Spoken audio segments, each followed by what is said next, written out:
اسلامی تعلیمات کو صحیح انداز میں پیش کرنا یہ ایک بہت بڑا محاذ ہے جہاں پر ہمیں کام کرنے کی ضرورت ہے۔ اسلام کی تعلیمات تو ایسی ہے جو انسانیت کے لیے راہ نجات ہے، لیکن مسئلہ یہ ہے کہ ان تعلیمات کو جاننے کے بعد ہم نے اپنے تک محصور رکھا ہے۔ مثال کے طور پر خاندانی نظام، اسلام کے ہاں جو خاندانی نظام میں جو استحکام ہے، جو محبت ہے، یقین جانیے کہ اس وقت خاندانی نظام الجھا ہوا ہے۔ ضرورت ہے کہ اسلام کے خاندانی نظام کو ہم اجاگر کریں، ہم ان کے سامنے پیش کریں۔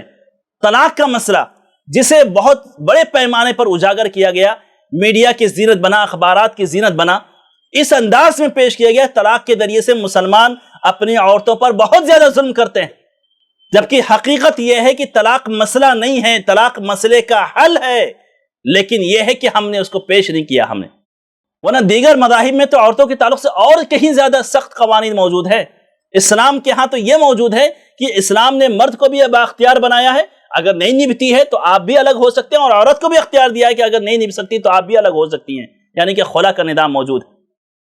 ورنہ غیروں کے ہاں تو ستی کا بھی نظام پایا جاتا ہے کہ نہیں، ایک مرتبہ نکاح ہو گیا تو بس ہو گیا، شوہر مر گیا تو پوری زندگی سفید ساڑی میں گزار دو، یا پھر بعض مقامات پر تو ستی کر دیا جاتی ہے، عورت کو بھی جلا دیا جاتا ہے، ساتھ میں عورت کو بھی جلا دیا جاتا ہے۔ یہ نظام، یہ خوبصورت نظام ہم کہاں پیش کر سکے؟ طلاق کے مسئلے کو اس قدر اچھالا گیا، لیکن کہاں ہم پیش کر سکے؟ اسلام میں طلاق یہ مسئلہ نہیں بلکہ مسئلے کا حل ہے۔ اسلام نے شراب کو کیوں حرام قرار دے دیا؟ شراب کی وجہ سے کیا مسائل مرتب ہوتے ہیں؟ یہ چیزیں ہم نہیں پیش کر پا رہے۔